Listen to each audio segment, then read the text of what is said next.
பேசலோன் இந்த வேளையில் நாங்கள் எங்களுக்கு உலகத்தில் இருக்கிற எங்களுக்கு அநேக விருப்பங்கள் இருக்குது. நாங்கள் எல்லாம் மனுஷர் தானே இல்லை, எங்களுக்கு நிறைய விருப்பங்கள் இருக்குது. சில பேருக்கு படித்து நாங்கள் பட்டம் பெற்று பெரியார்களாக இருக்கணும்ன்ற விருப்பம் இருக்குது. சில பேருக்கு வீடு வாசல் வாங்கணும், வாகனம் வாங்கணும், நாங்கள் வசதியாக இருக்கணும். அண்டு அநேகமான விருப்பங்கள் எல்லாருக்கும் இருக்குது. எல்லா மனுஷருக்கும் இது நார்மலாக எல்லாருக்கும் இருக்கும். ரசிக்கப்பட்ட ஆக்களுக்கும் இருக்கும், ரசிக்கப்படாத ஆக்களுக்கும் இருக்கும். அவங்க அப்படி வசதியாக வாழ்வது தேவனுடைய அனுக்கிரகம் தான் நாங்கள் அறிந்திருக்கிறோம். வேதத்தின் அடிப்படையில் தேவன் தமது பார்வைக்கு நல்லவனாய் இருக்கிறவருக்கு ஞானத்தையும் அறிவையும் இன்பத்தையும் அளிக்கிறார் என்று வேதம் சொல்லுகிறது. அதனால ஆண்டவரை அறிஞ்சவர்களாக இருந்தாலும் அறியாதவர்களாக இருந்தாலும் ஒரு மனுஷன் நல்ல வசதியா செல்வந்தர்களா அல்லது படித்தவர்களா ஒரு நல்ல மனுஷர்களா இருக்கிறது ஆண்டவருடைய அனுக்கிரகம். அது ஆண்டவர் அது கொடுக்கிறதான ஒரு ஈவு. அதனால நாங்கள் அப்படியெல்லாம் யோசிக்க தேவையில்லை. எல்லா மனிதருக்கும் இருக்கு. ஆனாலும் நாங்கள் ஆண்டவரை பற்றி இருக்கிறபடினால அது கர்த்தரால தான் அது வந்ததென்று நாங்கள் அறிந்திருக்கிறோம். அவர்கள் அதை அறியவில்லை. மற்றது நாங்கள் வேதத்தின் அடிப்படையில் நாங்கள் பார்ப்போம். நாங்கள் காரிய சித்தி உள்ளவர்களாக இருக்க வேணும்னு சொன்னால், இப்போ குடும்பத்தில் அல்லது நாங்கள் இருக்கிற சமுதாயத்தில் அல்லது சர்ச்சில், தொழிலில், கல்வியில், ஊழியங்களில் நாங்கள் காரிய சித்தி உள்ளவர்களாக இருக்க வேணும்னு சொன்னால் நாங்கள் என்ன எப்படியா இருக்க வேணும்னு சொல்லி நாங்கள் வேதத்தின் அடிப்படையிலிருந்து நான் சில காரியங்களை உங்களுக்கு சொல்லிக் கொள்கிறேன். நாங்கள் எல்லாருக்கும் விருப்பம் என்ன? நாங்கள் காரிய சித்தி உள்ளவர்களாக இருக்கணும் என்பது எல்லாருடைய விருப்பமும். நாங்கள் செய்கிறதெல்லாம் வாய்க்க வேணும் என்பது எல்லாருடைய விருப்பமாய்த்தான் இருக்கிறது. அதனால அது எப்படி என்று சொல்லி நாங்கள் பார்ப்போம். சங்கீதம், 1 சங்கீதம் 1-2 வசனங்களை நாங்கள் வாசிப்போம். துன்மார்க்கனுடைய ஆலோசனையில் நடவாமல், பாவிகளுடைய வழியில் நில்லாமல், பரியாசக்காரர் உட்காரும் இடத்தில் உட்காராமல், கர்த்தருடைய வேதத்தில் பிரியமாய் இருந்து இரவும் பகலும் அவருடைய வேதத்தில் தியானமாய் இருக்கிற மனுஷன் பாக்கியவா. ஆமென். இதில் நாங்கள் துன்மார்க்கருடைய ஆலோசனையை நாங்கள் கேட்கக்கூடாது. பிள்ளையான அதாவது துர் ஆலோசனைக்கு நாங்கள் செவி கொடுக்கக்கூடாது. துர் ஆலோசனையை நாங்கள் கேட்டு அதன்படி நடக்கக்கூடாது. அதே போல் பாவிகளுடைய வழியிலே நாங்கள் செல்லக்கூடாது. அதாவது பாவிகள்னு சொன்னால் சில பேர் சொல்லுவாங்க, அவங்களோட சேர்ந்தா தான் நாங்கள் அவங்கள திருத்தலாம், அவங்கள நல்ல வழிக்கு கொண்டு வரலாம் என்று சொல்லி அவங்களே பிள்ளையான வழிக்கு போயிடுவாங்க. அதனால பாவிகளுடைய வழியில நாங்கள் ஒரு அதற்குரிய அழைப்பை நாங்கள் பெற்றவர்களாக இருந்தால் அந்த ஊழியங்களை செய்கிறது ஓகே. ஆனால் மற்றபடி நாங்கள் பாவிகளுடைய வழியிலே நாங்கள் செல்லக்கூடாது. மற்றது பரிகாசக்காரர் உட்காரும் இடத்தில் உட்காராமலும் என்று சொன்னால், பரிகாசம் பண்ணுறது நாங்கள் படிக்கிற காலங்களில் எங்களுக்கு அது நோம்பலாக இருக்கும். எல்லா பிள்ளைகளையும் பழிக்கிறது, ஒரு ஆக்கள் அள்ளு மட்டும் அவர்களை போட்டு பகடிவதை செய்கிறது.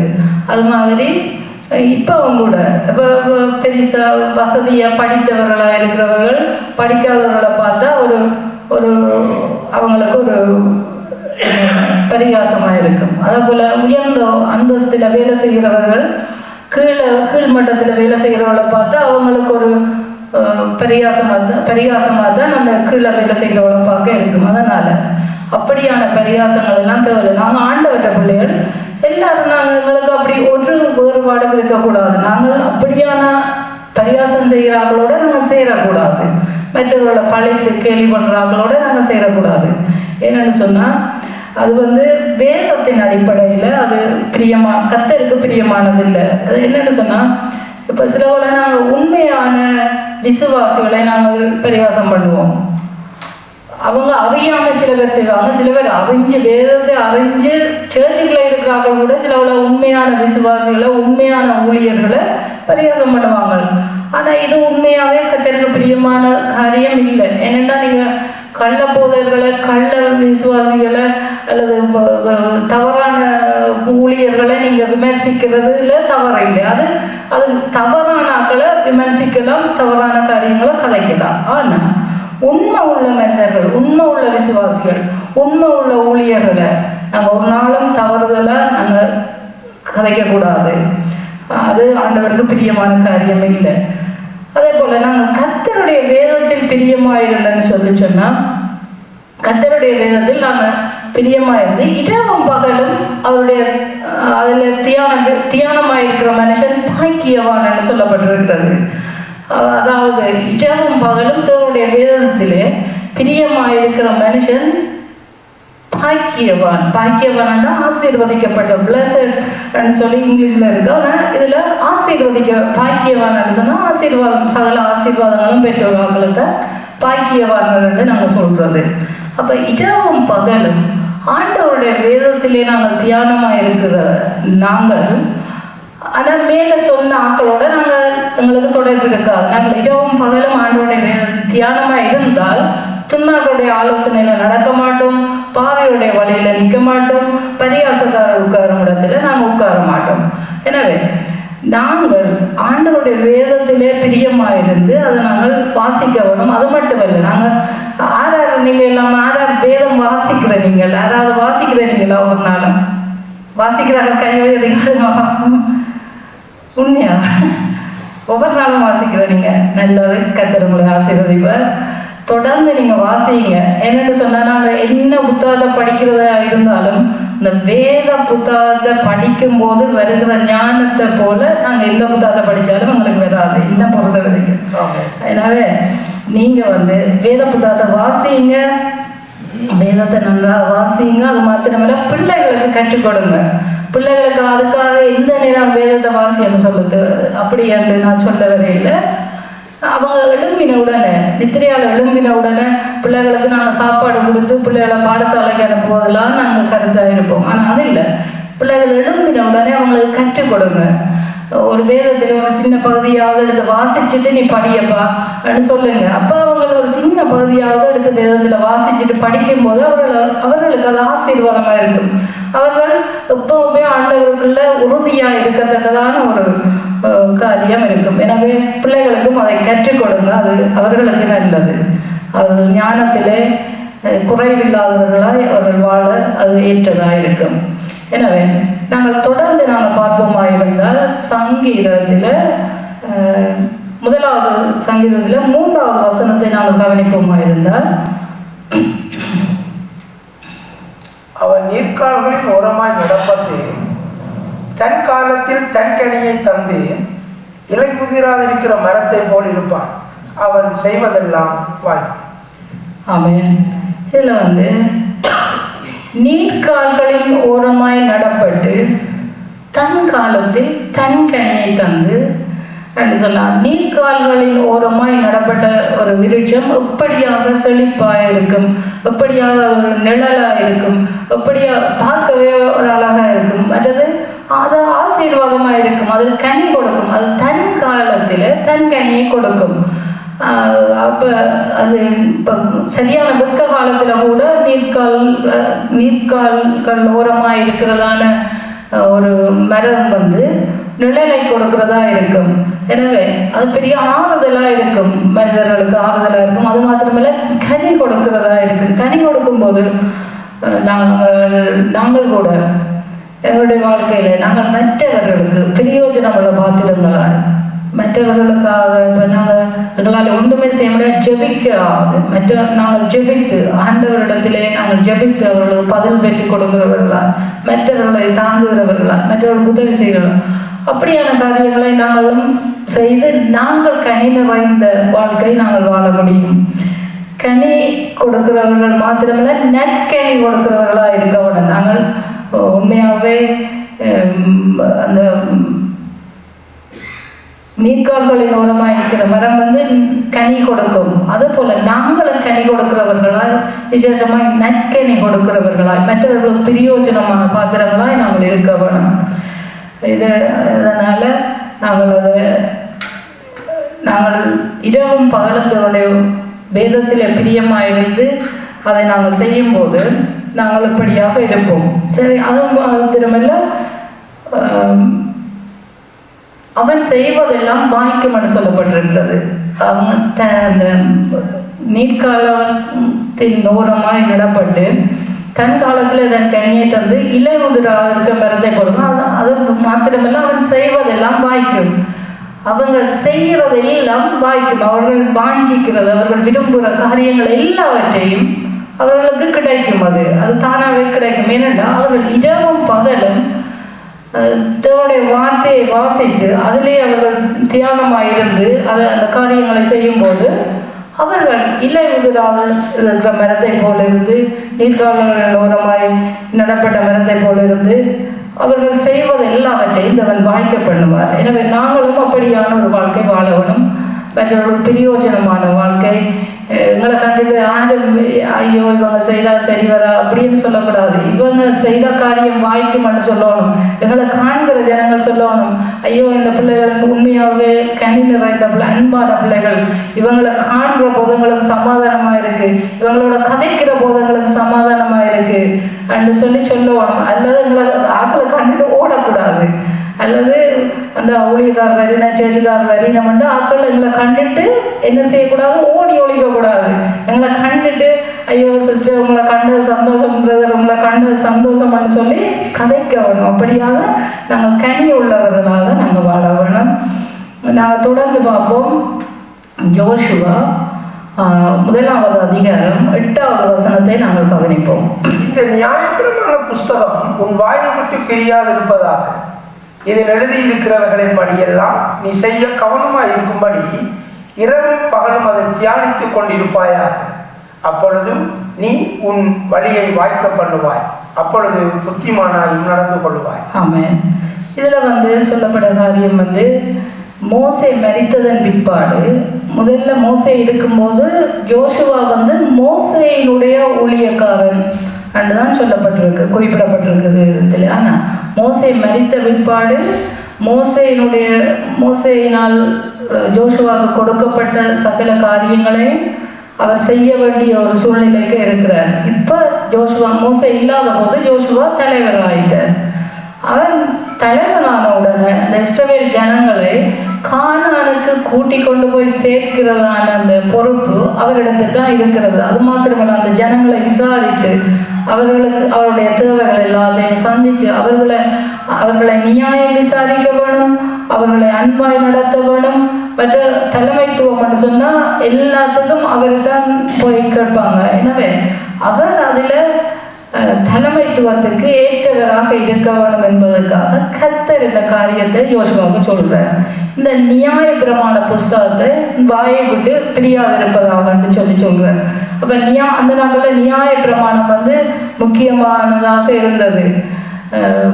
இப்போ நாங்கள் வேதம் வாசிக்கிற மாதிரி அவங்க நியாய பிரமாணத்தை கை கொண்டு வாழ வேண்டியதாக இருந்தது. அவர் நியாய பிரமாணத்தை நன்கு கற்றிருந்தால் தான் அவரால் நியாயம் செய்ய முடியும், எல்லாரையும் ஒரே மாதிரி நடத்த முடியும். அவர் தலைவராக இருக்கும்போது எல்லா மனுஷர்களையும் ஒரே மாதிரி நியாயம் விசாரிக்கணும், ஒரே மாதிரி நடத்த வேணும். அவருக்கு எந்த விதமான ஏற்றத்தாழ்வோ எந்த விதமான காரியமும் அவருக்குள்ள இருக்கக்கூடாது. எனவே அப்போ கர்த்தர் சொல்லுகிறதான காரியம் ஜோஷுவாவுக்கு, இந்த நியாயப்பிரமாண புஸ்தகம் உன் வாயை விட்டு பிரியாதிருப்பதாக, இதில் எழுதியிருக்கிறவைகளை எல்லாம் நீ செய்ய கவனமாயிருக்கும்படி இரவும் பகலும் அதை தியானித்து கொண்டிருப்பாயான்னு சொல்கிறேன். அப்போ அதே போல் சங்கீதத்தில் சொன்னது போல் இரவும் பகலும் அதில் தியானமாக இருக்கும்படி, அதை வாசிக்கிறது மாத்திரமில்லை, அதை தியானம் செய்து அதில் தியானித்து கொண்டிருக்கும்படியாக சொல்கிறார். அப்பொழுது நீ உன் வழியை வாய்க்க பண்ணுவாய் என்று சொல்லி கர்த்தர் சொல்லுகிறார். என்னன்னு சொன்னால், அந்த நேரத்தில் அவர் இரவும் பகலும் அந்த புத்தகத்தை வாசித்து அதில் தியானமாயிருக்கும் போது அவருடைய வழியை வாய்க்க பண்ணுவார். அது மாத்திரமல்ல, புத்திமானாய் நடந்து கொள்ளுவாய் என்று சொல்லப்பட்டிருக்கிறது. அத்தனை லட்சம் சனத்தை நடத்தி கொண்டு அவர் போக வேண்டிய ஒரு தலைவராக இருக்கிறார். அவர் புத்தியா இருக்கணுமா இல்லையா? புத்தியா இருக்கணும் தானே. அப்போ அவர் அந்த புத்திமானாய் நடந்து கொள்வதற்கும் அவருடைய வழியை வாய்க்க பண்ணுவதற்கும் அந்த வேதத்தை இரவும் பகலும் வாசித்து அதிலே தியானமாய் இருக்க வேண்டும் என்று சொல்லி கர்த்தர் அவருக்கு யோசுவாவுக்கு சொல்லியிருந்தார். அதன்படி அந்த யோசுவா அதை செய்தார். அதில் நாங்கள் வேதத்தில் இந்த ஜோஷுவாவுடைய புத்தகத்தை முழுவதுமையாக நாங்கள் வாசித்து பார்த்தா மோசையினால் கற்றுக் கொடுத்தது எல்லாத்தையும் அவர் மோசையிடத்திலிருந்து கற்றுக்கொண்டார். அது மாத்திரமல்ல, கர்த்தர் சொன்னவை எல்லாவற்றையும் நேர்த்தியாக ஜோஷுவா எல்லாவற்றையும் செய்து முடித்த ஒரு கதாபாத்திரமா வேதத்தில் கர்த்தர் சொன்ன எல்லா காரியங்களையும் முடித்து கடைசியில கர்த்தருடைய ஊழியக்காரன் என்று சொல்லி பேர் அவருக்கு வருது. அந்த கடைசி அதிகாரத்தில் நாங்கள் ஜோஷுவா கடைசி அதிகாரத்தை நாங்கள் வாசிக்கும் போது கர்த்தருடைய ஊழியக்காரன் ஆகிய ஜோஷுவான்னு சொல்லி சொல்லப்பட்டிருக்கு. எனவே அவர் தன்னுடைய ஊழியத்தை வெற்றிகரமாக நிறைவு செய்த ஒரு மனுஷன் தான் யோசுவா. அவர் அந்த 12 கோத்திரங்களுக்கும் எல்லாவற்றையும் பிரித்து கொடுத்து சரியாக அந்த ஜனங்களை நடத்தி வந்து அந்த தேசத்திலே சேர்த்து அவர்களுக்குரிய பங்குகளை பிரித்து கொடுத்து அப்படியாக நல்ல ஒரு காரியத்தை செய்து தன்னுடைய ஊழியத்தை வெற்றிகரமாக முடித்த ஒரு மனுஷன் தான் யோசுவா. அதே போல நாங்களும் வந்து ஆண்டவருக்கு பிரியமாக இருக்கும்போது தான் எங்களுடைய வழியை ஆண்டவர் வாய்க்க பண்ணுவார். நாங்கள் வாஞ்சிக்கிறது எங்களுடைய நினைவுகள், எங்களுடைய எண்ணங்கள், எங்களது சிந்தனைகள், எங்கள் உயர்வு எல்லாவற்றுக்கும் நாங்கள் நினைக்கிறது எல்லாவற்றையும் செய்ய வாய்க்கப்படுகிறது. வாய்க்க வேணுமா இருந்தால் நாங்கள் என்ன செய்யணும்? நாங்கள் வேதத்தை வாசிக்க வேணும். இரவு போயிலும் அதில் தியானமாக இருக்க வேணும். நாங்கள் வெளிப்படுத்தின விசேஷத்தில் நாங்கள் பார்ப்போமா இருந்தால் 19வது அதிகாரம் 13வது வசனத்தை நாங்கள் கவனிப்போம். ரத்தத்தில் தோய்க்கப்பட்ட வஸ்திரத்தை தரித்திருந்தார், அவருடைய நாமம் தேவனுடைய வார்த்தை என்பது. ஆமென்.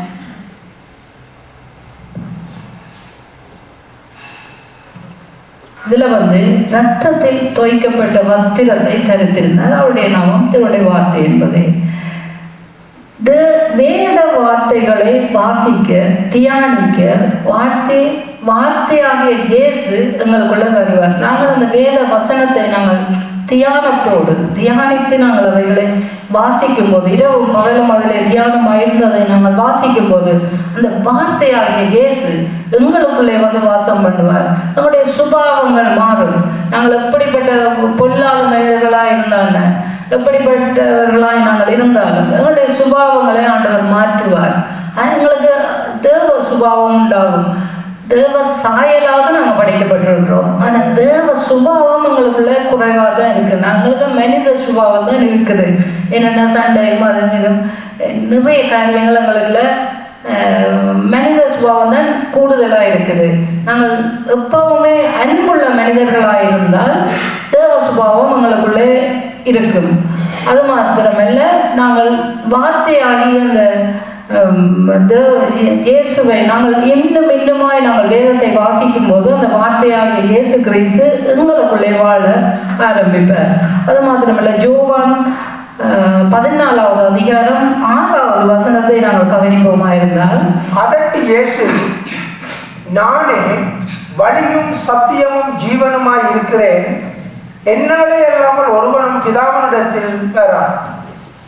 எனவே இயேசு கிறிஸ்து சொல்லியிருக்கிறார், நானே வழியும் சத்தியமும் ஜீவனுமாய் இருக்கிறார். இயேசு கிறிஸ்துவே எங்களுக்கு வழியாய், எங்களுக்கு சத்தியமாய், எங்களுக்கு ஜீவனாய் இருக்கிறார். எங்களுக்கு வழி தெரியாத நாங்கள் தேடி நிற்கிறவர்கள் அவர் தான் எங்களுக்கு வழி. வேற வழியே இல்லை, அவர் தான் வழி எங்களுக்கு. சத்தியம், அதே போல சத்தியம் வேதத்தை நாங்கள் வேதத்தில் உள்ள ரகசியங்களை, உண்மைகளை, சத்தியத்தை நாங்கள் புரிந்து கொள்வதற்கு அவர் தான் எங்களுக்கு வெளிச்சமாக இருக்கிறார். அது மாத்திரமில்லை, ஜீவனாயிருக்கிறார். அவர் தான் எங்களுக்கு ஜீவனாயிருக்கிறார். அவர் தான் எங்களுக்கு ஜீவனை கொடுத்திருக்கிறார். அவர் தான் எங்களுக்கு ஜீவனாயிருக்கிறார். எனவே நாங்கள் அந்த எங்களுக்கு வழியாய் சத்தியமாய் ஜீவனாய் இருக்கும் அந்த இயேசு எங்களுக்குள் வர நாங்கள் வாஞ்சிக்க வேணும். அவரை வழியால் வச்சுக்கொண்டு நாங்கள் சேர்ச்சுக்க வந்து சும்மா ஒரு ட்ராமா பார்க்குற மாதிரி பார்த்துட்டு போகக்கூடாது. உண்மையாகவே நாங்கள் வாஞ்சியோடு வர வேணும். இயேசு கிறிஸ்து எங்களுக்குள்ளே இருக்க வேணும், எங்களோடு வாழ வேணும் என்று சொல்லி நாங்கள் வாஞ்சிக்க வேணும். நாங்கள் ஆதியாகமம் 39:2வது வசனத்தை நாங்கள் வாசிப்போம். கர்த்தர் யோசேப்போட இருந்தார், அவன் காரிய சித்தி உள்ளவனானான், அவன் எகிப்தியனாகிய தன் எஜமானுடைய வீட்டிலே இருந்தான். கர்த்தர் யோசேப்போடு இருந்தார், அவன் காரிய சித்தி உள்ளவனாக இருந்தான் என்று வேதம் சொல்லுகிறது. ஆனால் யோசேப்பு வந்து இருந்தது எகிப்தியனாகிய தன் எஜமானுடைய வீட்டில். எகிப்தியன் வந்து ஆண்டவருடைய பிள்ளையா இல்லை, அவங்க வந்து விக்கிர ஆராதனை நிறைந்த ஒரு இடம் தான் எகிப்து. அந்த ஆண்டவருக்கு பிரியமில்லாத ஆராதனைகள் நடைபெறுகிற இடம் தான் எகிப்து. அந்த எகிப்தியனாகிய தன் எஜமானுடைய வீட்டில் யோசேப்பு இருந்தார். ஆனால் யோசேப்போட இருந்தார் கர்த்தர் இருந்தார். என்னடா யோசேப்போ ஆண்டவருக்கு பிரியமானவராக இருந்தார். அதனால யோசேப்போடு கர்த்தர் இருந்தபடியினால அவன் காரிய சித்தி உள்ளவனாக இருந்தான் என்று வேதம் சொல்லுகிறது. எனவே நாங்களும் காரிய சித்தி உள்ளவர்களாக வேணும்னு சொன்னால் நிச்சயமா எங்களோட கர்த்தர் இருக்க வேணும். கர்த்தர் இருக்க வேணும் பண்ணால் நாங்கள் வேதத்தை வாசிக்க வேணும். அது மட்டும்தான், வேறு ஒன்றும் நாங்கள் செய்ய தேவையில்லை. நாங்கள் ஒன்றும் தீ குளிக்க தேவையில்லை, ஒன்றும் தலையால் நடக்க தேவையில்லை. நாங்கள் வந்து செய்ய வேண்டிய காரியம் வேதத்தை இரவு பகலும் அதிலே தியானமாக இருந்து நாங்கள் வேதத்தை வாஞ்சியோடு வாசிக்கணும். இந்த சிஸ்டர் சொல்லிட்டா என்ன செய்கிறது சும்மா ஆக்கினைக்கு வாசிக்காம நாங்கள் வாஞ்சியோடு நாங்கள் வாசிக்கும் போது ஆவியானவர் உங்களோடு இடைப்படுவார், ஆவியானவர் உங்களோட பேசுவார். ஏன்னா நீங்கள் வாசிக்கும் போது அது உங்களுக்கு பலனாக இருக்கும், தேவ பலன் உண்டாகும். அது மாத்திரமல்ல எங்களுடைய சுபாவங்கள் மாறும், நாங்கள் நல்ல மனிதர்களாக வாழக்கூடியதான ஒரு நிலைமை உண்டாகும். எனவே நாங்கள் வேதத்தை வாஞ்சியோடு வாசிக்க வேணும். அப்போது எங்களுடைய காரியங்கள் எல்லாவற்றையும் ஆண்டவர் வாய்க்க பண்ணுவார். அது மாத்திரமல்ல நாங்கள் தொடர்ந்து நாங்கள் சங்கீதத்தில் நாங்கள் வாசிப்போமா இருந்தால் 37வது சங்கீதம் 7வது வசனத்தை நாங்கள் வாசிப்போமா இருந்தால், கர்த்தரை நோக்கி அமர்ந்து அவருக்கு காத்திரு, காரிய சித்தி உள்ளவன் மேலும் தீவினைகளை செய்கிற மனுஷன் மேலும் எரிச்சலாகாது. ஆமென். இதில்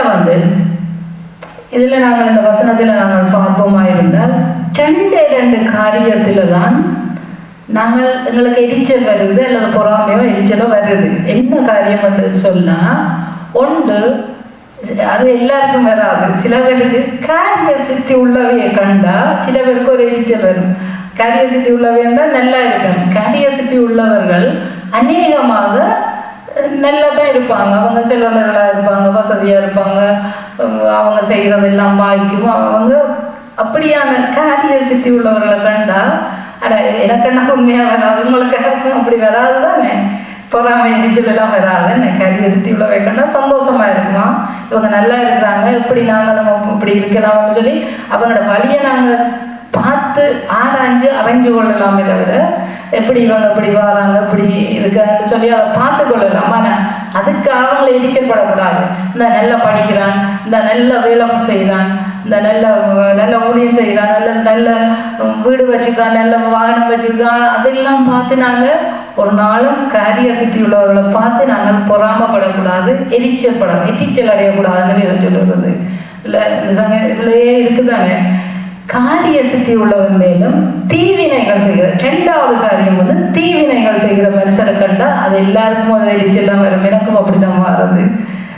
தீவினை செய்கிற மனுஷன் சும்மா இருக்கவே வந்து எங்களுக்கு யாராவது சும்மா தீமை செய்து கொண்டிருந்தா எங்களுக்கு ஒரு என்னடா இவங்க மனுஷரா அல்லது வேற எதுவும் ஜாதியலான்னு சொல்லி ஒரு எரிச்சலோடு வருந்தானே.